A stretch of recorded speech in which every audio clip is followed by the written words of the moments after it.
자, 인생은 선택입니다. 그렇죠? 인생은 선택입니다. 영어에는 이런 말이 있어요.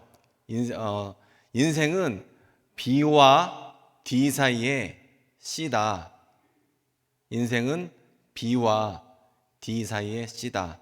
B는 birth, 탄생, D는 death, 그러니까 죽음.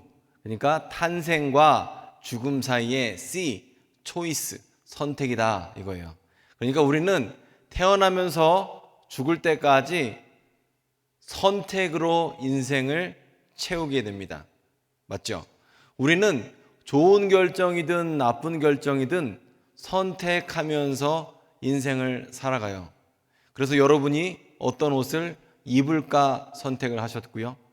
여러분이 어떤 음식을 먹을까 선택을 하셨습니다. 그리고 과거에 내가 이 남자를 선택을 해서 결혼을 하셨고요. 이 여자를 선택해서 결혼을 하셨습니다.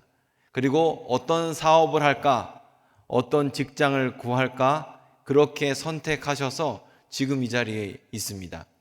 여러분은 능동적으로 적극적으로 여러분의 인생을 선택하셨습니다.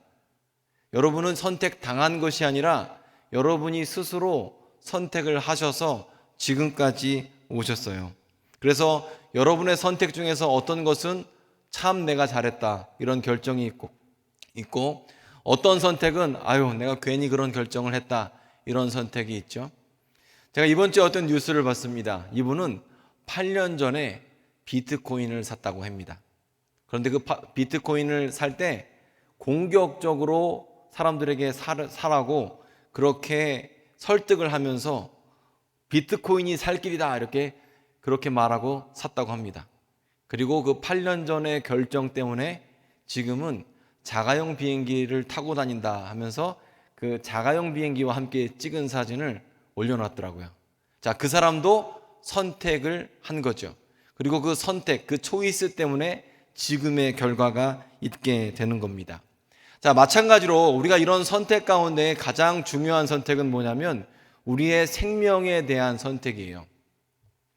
우리의 부요에 대한 선택입니다. 이 선택도 매우 중요합니다. 어떤 선택은 우리를 살리게 하고요. 어떤 선택은 우리를 망하게 하고 죽게끔 합니다. 자, 그래서 오늘 이 선택에 대해서 오늘 하나님 말씀을 함께 보고자 합니다. 오늘 열왕기상 18장 말씀을 보게 되면요. 너희가 어느 때까지 머뭇머뭇하겠느냐라는 이 질문을 엘리야는 백성에게 하고 있습니다. 물론 이 말씀만 보고 그 배경 18장만 읽어도 충분히 은혜로운 본문이지만 이 본문 배경 설명을 좀 드릴 필요가 있습니다.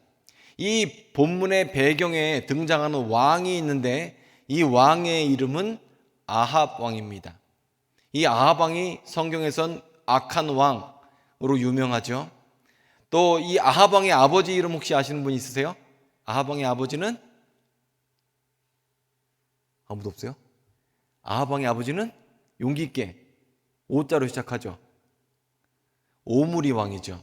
이 오므리는요 원래 이스라엘의 장군이었습니다. 디분이라는 장군과 오므리라는 장군이 싸움이 나서 오므리가 승리를 하면서 군사혁명을 일으켜서 왕이 되었습니다. 오므리는요 2달란트를 주고 사마리아 산을 사서 거기서 궁전을 짓고 거기서 이스라엘을 다스렸습니다. 이 오므리는요 굉장히 정치를 잘하는 사람이었어요. 이 사람이 군대 장군이었음에도 불구하고 이스라엘을 아주 획기적으로 발전시킨 사람입니다. 자, 오늘 지도를 한번 볼까요? 먼저 자, 이스라엘 지도를 보면 자, 여기가 이스라엘 지도입니다. 이스라엘이 좋을 때는 이렇게 군사적으로 발전할 수 있어요.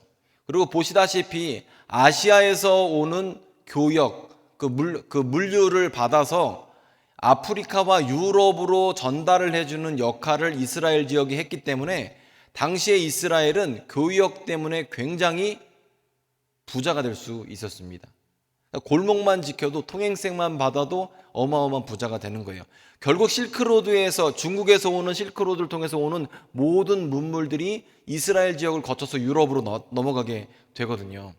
자, 그래서 이게 아주 유명한 지역이에요. 그런데 이 육상교역의 중심지였던 이스라엘, 그리고 또 북이스라엘이 왕이 바뀌면서 이 오므리는 페니키아 지역 한번 보여주십시오. 이 페니키아 지역, 여기가 지금 두로와 시돈이라고 나오는데 여기는 우리가 페니키아 지역으로 알고 있어요. 요 지역 그 엣바알이라는 사람과 혼인 동맹을 하게 됩니다. 그러니까 엣바알의 딸 이세벨을 아내로 그러니까 며느리로 맞이하게 된 거예요. 그리고 페니키아는 당시에 지도로 보여주십시오. 지중해 전체를 지배하고 있었습니다. 다음 지도. 자, 이 지중해 전체를 두로와 시돈, 이 페니키아 왕이 교역을 통해서 소득을 얻고 있었어요. 그러니까 이걸 한마디로 정리하면, 사진 내리셔도 돼요. 지금 육상교역의 중심지였던 북이스라엘 왕 오므리가 해상무역의 중심지였던 페니키아 왕 엣바알과 사돈을 맺어서 육상과 해상무역 전체를 차지하게 된 거예요. 그래서 이 북이스라엘 왕 오므리는 얼마나 부자가 됐냐면, 그 오므리의 아들 아합 때 와서는 사마리아 그 성을 상아로 지었다, 그렇게 얘기해요. 상아궁. 즉 코끼리 한 마리 잡으면 상아가 얼마나 나오겠어요? 2개밖에 안 나오죠.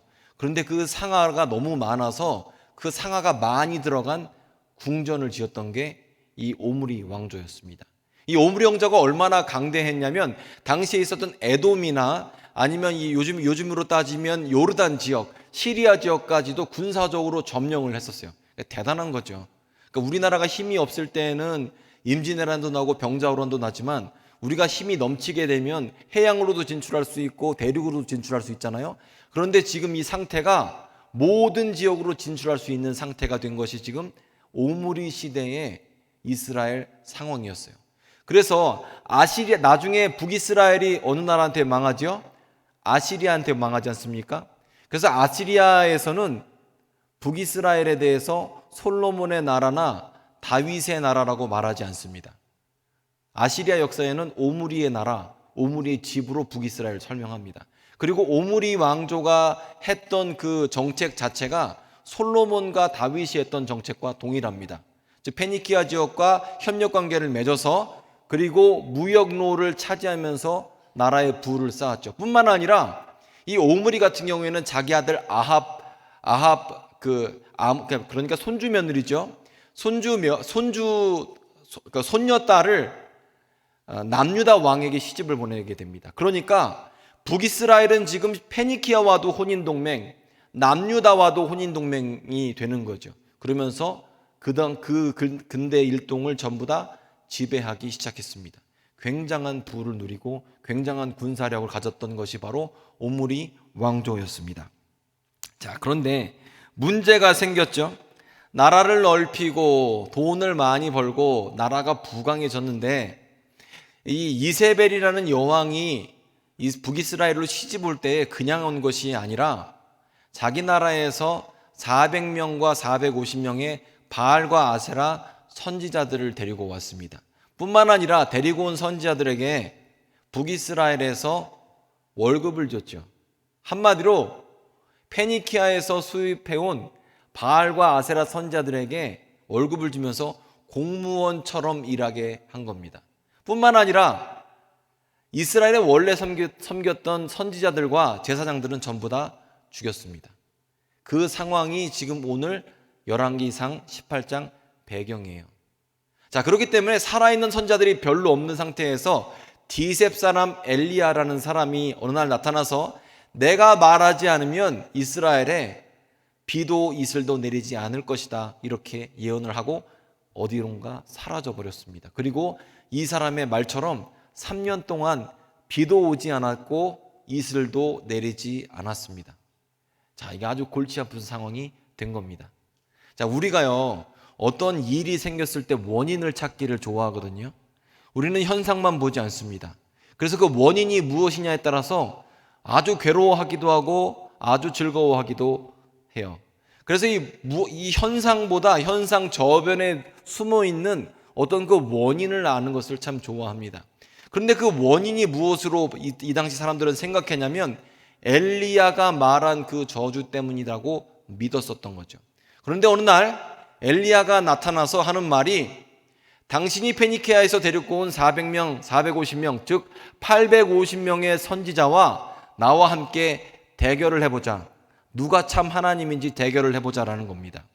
여기서 재밌는 점은 뭐냐면 3년 동안 비가 오지 않았는데 바알 신의 의미가 여러분 폭풍의 신입니다. 비가 온 의미예요. 즉 바알을 잘 섬기면 광야에 비가 많이 와서 농사 짓게 해주는 신이 바로 바알 신이에요. 그래서 바알은 풍요의 상징입니다. 아세라는 다산의 상징이에요.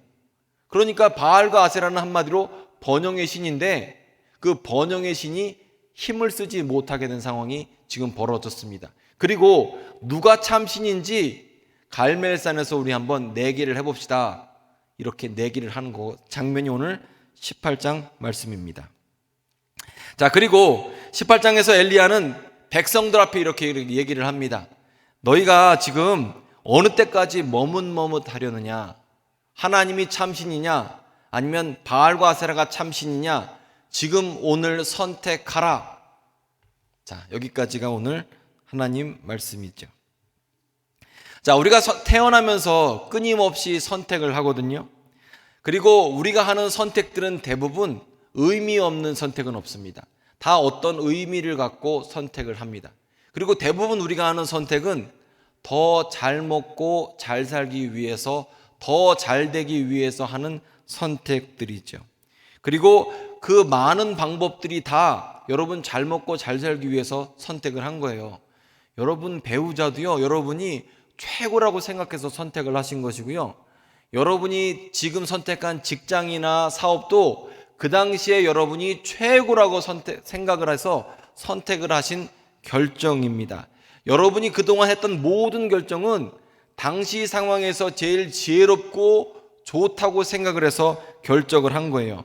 하지만 지금 생각해 보면 잘못된 결정도 있었지 않습니까? 왜냐하면 우리는 눈앞에 있는 것들, 눈앞에 있는 겉모습에 현혹되기 쉽기 때문에 그래요. 우리는 겉모습에 속습니다. 지금 당장의 그 나타난 모습에 속는 게 바로 우리들입니다.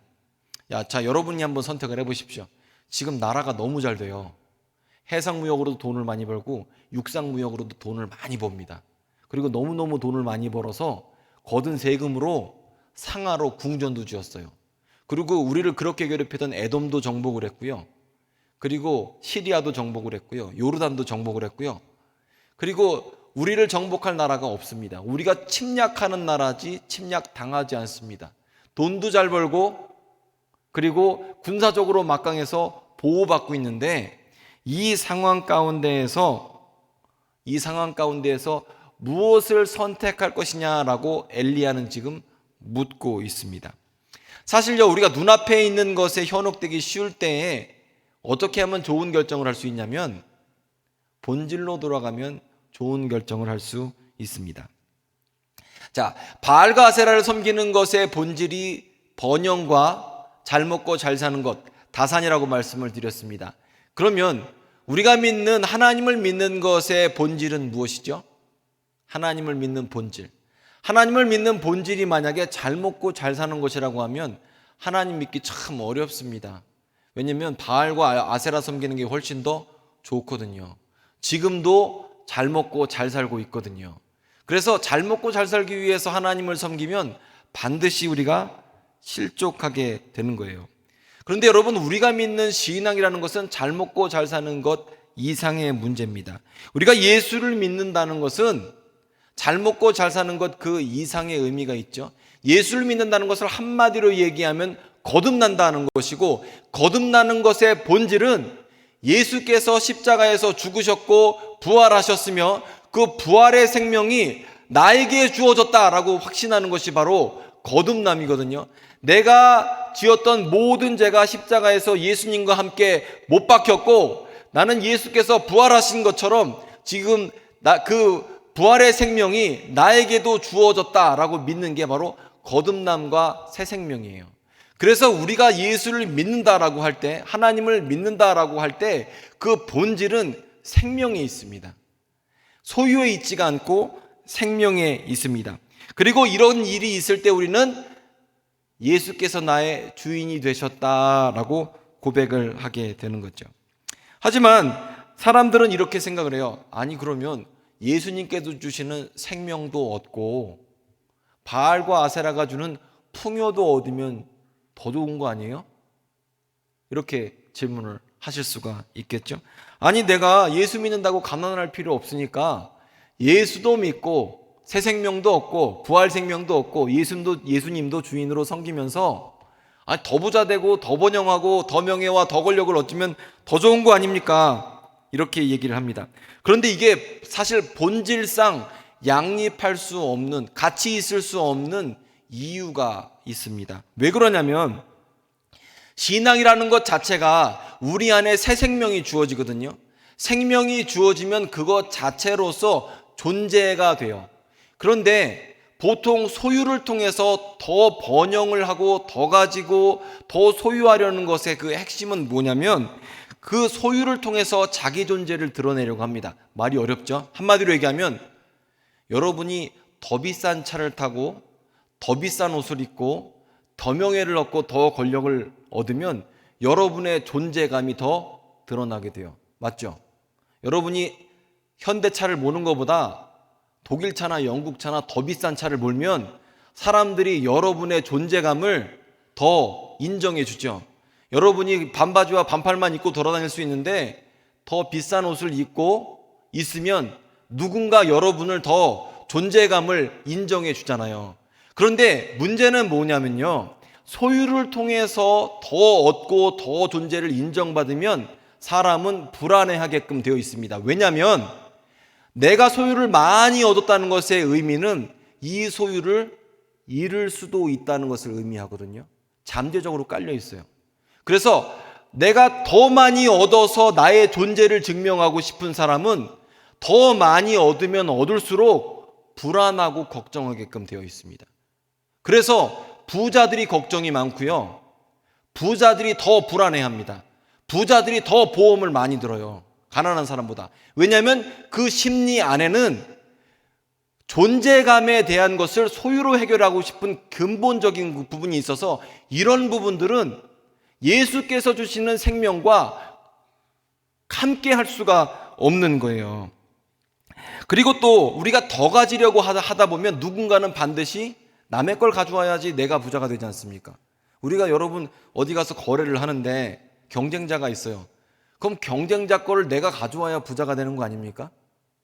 그렇게 하다 보면 필연적으로 경쟁하게 되고 대립하게 되고 또 그렇게 얻은 소유로 만족하기도 참 어렵습니다.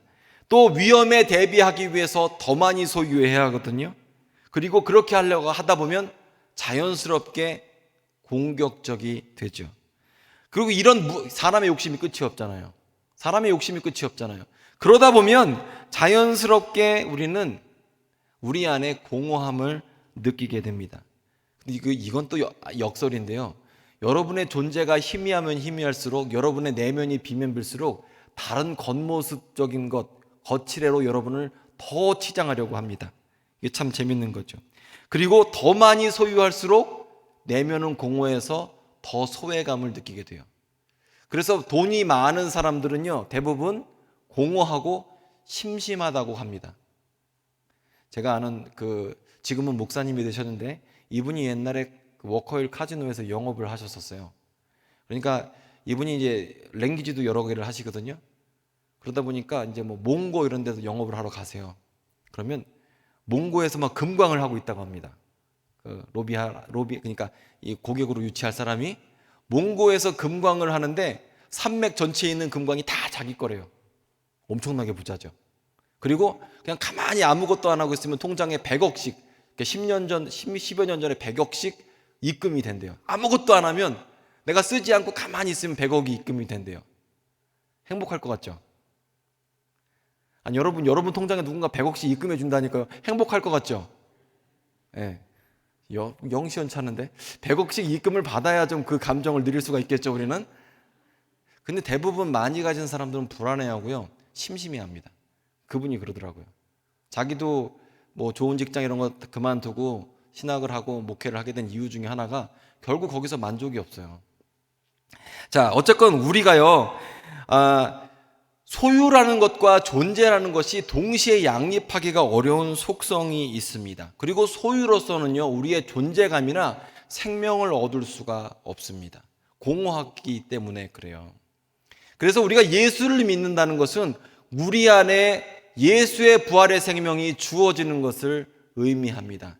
그리고 코로나 시국에 여러분 마스크까지 쓰면서 거리두기 하면서 이 자리에 앉아 계신 이유가 여러분 안에 있는 예수의 생명이 있기 때문에 그 생명 때문에 여러분은 이 자리에 예배를 하고 계신 겁니다. 코넬 샌더스라는 분이 있습니다. 이분은 켄터키 프라이드 치킨 KFC를 설립한 사람이에요. 이분이 재밌는 명언을 하나 남겼는데 이렇게 사람들에게 물어봤다고 합니다. 당신이 만약 가장 부자라면 어떻게 하겠습니까? 공동묘지에서. 당신이 만약에 공동묘지에서 가장 부자라면 그게 무슨 의미가 있냐 이거예요. 스티브 잡스도 비슷한 말을 했습니다. 공동묘지에서 가장 부자로 사는 것은 의미 없다.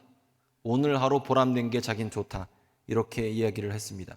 그런데 여러분, 이 말을 인용해서 제가 여러분에게 여쭤보고 싶습니다.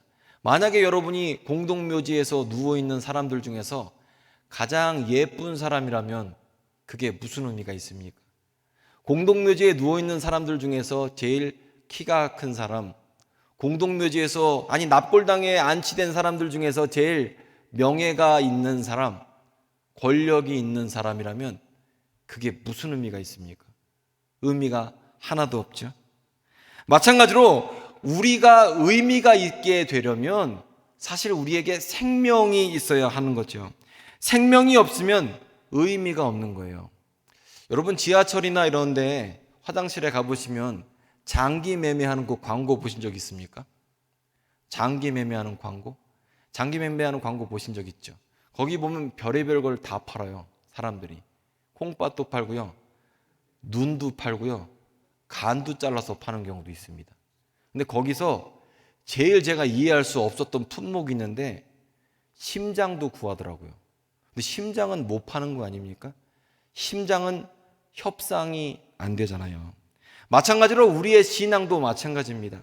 우리의 신앙은 협상이 되지가 않고요. 여러분 안에 있는 예수님의 부활의 생명도 협상이 되지 않는 품목입니다. 자, 그러면 여러분이 거듭난 영혼인가, 예수의 부활을 갖고 있는 사람인지 아닌지를 알 수 있는 품목들, 그 질문들이 몇 개 있습니다. 자, 1번입니다. 만약 여러분이 거듭난 영혼이고 예수의 부활을 가진 사람들이라면 저는 기도하는 사람입니다.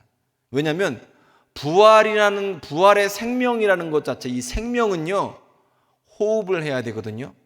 그런데 기도는 영적인 호흡입니다. 만약에 누군가 환자가 있는데 호흡을 하지 않으면 어떻게 되죠? 죽은 사람이죠. 마찬가지로 내 안에 예수의 생명이 있다고 한다면, 부활의 생명이 있다면 반드시 호흡을 해야 합니다. 내가 예수님 앞에 기도하지 않으면 답답하고 너무 힘들다. 굉장히 건강한 사람이에요. 그런데 나 기도 안 해도 멀쩡한데?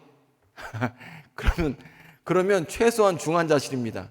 왜냐하면 중환자실에 있는 사람들은 호흡을 잘 못하거든요. 자, 그래서 여러분 기도 안 하면 답답하셔야 됩니다. 그렇죠? 기도하셔야 됩니다. 두 번째로 내가 신앙을 타협할 수 있는가를 알아보면 됩니다. 만약에 누군가 여러분에게 와서 야, 이번 주에 예배 안 가면 내가 이번 주 주일날 1,000만 원짜리 계약을 하자. 이렇게 물어본다고 생각해 보세요. 이번 주 주일날 1,000만 원. 그 계약을 하려면 주일을 빠져야 돼요. 그럼 어떻게 하시겠어요? 1,000만 원짜리 계약. 여러분 당연히 그 1,000만 원짜리 계약을 다 물리치시고 이 자리에 앉아 계시는 거잖아요. 원래 여기 안 왔으면 1,000만 원 더 버는 건데, 그렇죠? 그렇죠? 1,000만 원짜리를 갖고 안 움직이니까 우리 좀 키워서 5천만 원짜리 계약이에요. 오늘 예배 빠지면 5천만 원 준대요. 그럼 어떻게 하시겠어요? 금액을 올리면 어떨까요? 1억이나 2억이나 5억이나 이렇게 해서 협상이 된다면 사실 예수의 생명이 없는 겁니다. 제가 2부 예배 때 이렇게 질문을 했더니 우리 권사님 하나가 저는 1부 예배 드리고 가서 거래할 거예요. 근데 제가 질문을 또 바꿀게요. 그분이 그렇게 얘기하시니까. 만약에 여러분이 개종한다면, 이슬람교로 개종한다면 뭐 100억을 주겠다, 200억을 주겠다, 잘 살게 해주겠다. 뭐 어떻게 하시겠어요? 사실 이런 경우가 선교지에 가면 비일비재해요. 이슬람교로 개종만 하면 너의 자식도 교육을 시켜주고 전기도 주고 길도 놔주고 치료도 해주겠다. 잘 먹고 잘 살게 해주겠다. 그런데 이슬람교로 개종하지 않으면 너한테 아무런 혜택을 주지 않겠다. 이렇게 하는 경우도 굉장히 많이 있습니다. 여러분 어떻게 생각하세요? 근데 여러분, 우리에게 주어진 이 생명은 아까 말한 심장과 같은 겁니다. 누군가와 교환 가치라고 생각하는 순간 그건 우리가 거듭나지 못한 영혼이라는 거죠.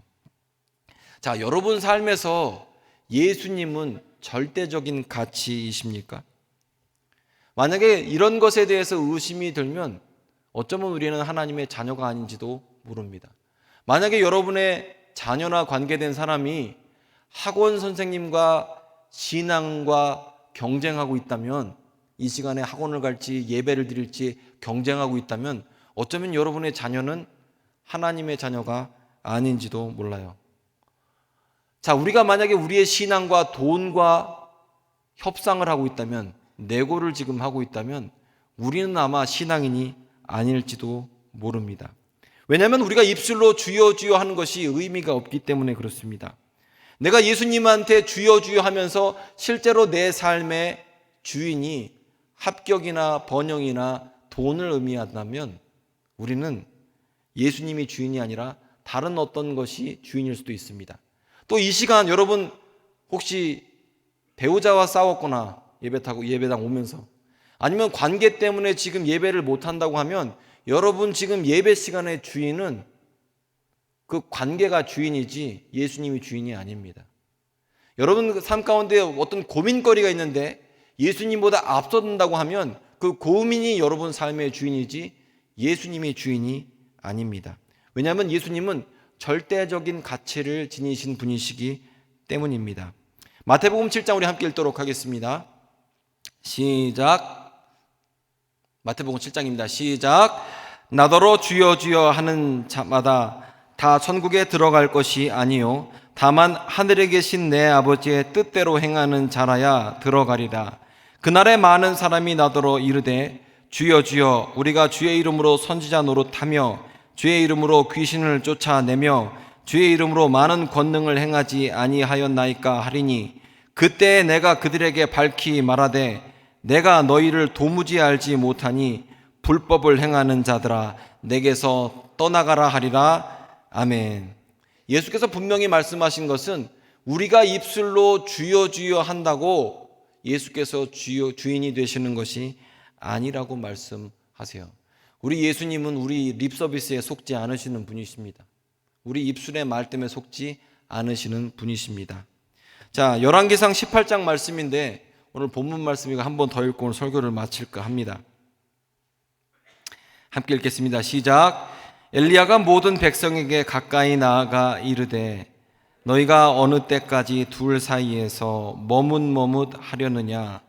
여호와가 만일 하나님이면 그를 따르고 바알이 만일 하나님이면 그를 따를지니라 하니 백성이 말 한마디도 대답하지 아니하는지라. 아멘. 자, 오늘 말씀을 보면 다 잘 보십시오. 어느 때까지 너희가 머뭇머뭇 하려느냐라는 질문 앞에서 백성들은 말 한마디도 하지 못했습니다. 그런데 제가 잘 생각해 보면 저 자신도 머뭇머뭇거리면서 말하지 못하겠더라고요. 여러분들도 아마 이 질문 앞에서 담대하게 말하시기 참 어려우실 겁니다. 우리는 물질과 소유, 우리의 욕심과 꿈 앞에서 예수님께서 주신 생명과 늘 타협을 하고 저울질을 하기 때문에 그래요. 그런데 우리는 머뭇머뭇거리면서 선택하지 못하는데 우리 예수님께서는 우리가 아직 죄인 되었을 때에 우리를 먼저 선택하시고 십자가를 지셨습니다. 우리는 머뭇거리면서 예수님을 선택하지 못하지만 예수께서는 머뭇거리지 않으시고 우리를 선택하셨습니다. 그래서 우리는 아직 죄인 되었을 때 선택하지 못했지만 주님께서 우리를 크신 사랑으로 먼저 덮으셨기 때문에 우리가 기꺼이 주님 앞에서 주님은 나의 주인이십니다 라고 고백해야 하고 고백할 수 있는 것입니다. 저는 여러분과 제가 예수님 앞에서, 세상 앞에서 이번 한 주간 머뭇거리지 않았으면 좋겠습니다. 영적인 호흡을 가진, 영적인 생명을 가진 사람으로서 기도로서 늘 호흡하고, 찬양도 곡조 붙은 기도입니다. 쉬지 않고 찬양하시고 기도하시고 그렇게 한 주간 주님과 동행하시기를 바랍니다.